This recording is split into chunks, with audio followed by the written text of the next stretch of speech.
الحمد لله رب العالمين أحمده واستعينه واستغفره وأشهد أن لا إله إلا الله وحده لا شريك له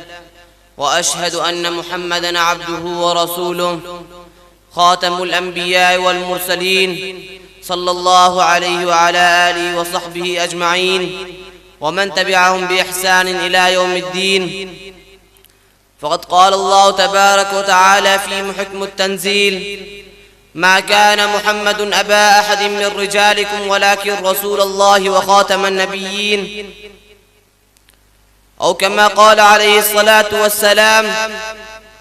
إن الرسالة والنبوة قد انقطعت فلا رسول بعدي ولا نبي بعدي.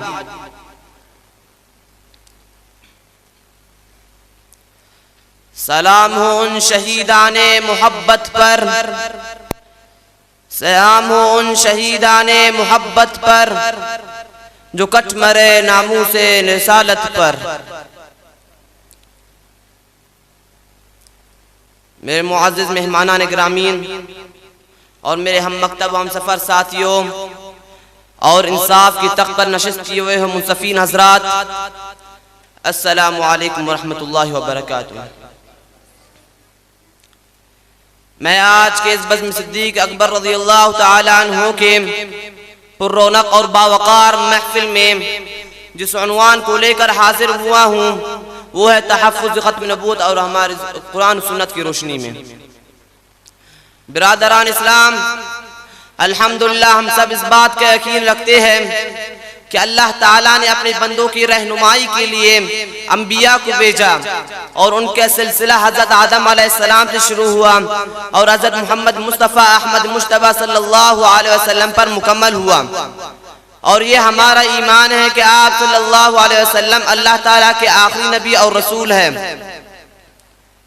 اور آپ صلی اللہ علیہ وسلم کے بعد کسی نیا نبی کی آمد کا تصور بھی نہیں کیا جا سکتا. یہ عقیدہ دین اسلام کی بنیادی ستون ہے جس کو ختم نبوت کہا جاتا ہے. ختم نبوت کا مطلب ہے نبوت کا سلسلہ حضرت محمد صلی اللہ علیہ وسلم پر مکمل ہوا اور اب قیامت تک کوئی نبی نہیں آئے گا، اور جو آئے گا وہ کذاب کہلائے گا. خاتم النبیین کا لفظ قرآن مجید میں بھی استعمال ہوا ہے، جس کے بنیاد قرآن مجید میں اللہ تعالیٰ نے واضح طور پر فرمایا ہے: ما كان محمد ابا احد من رجالكم ولكن رسول الله وخاتم النبيين. محمد نہیں ہے تمہارے مردوں میں سے کسی کا باپ، وہ اللہ کے رسول ہے اور تمام خاتم النبیین صلی اللہ علیہ وسلم ہے.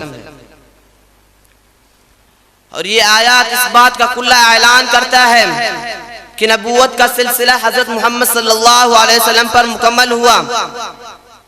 اور آپ صلی اللہ علیہ وسلم کے بعد کوئی نبی نہیں آئے گا.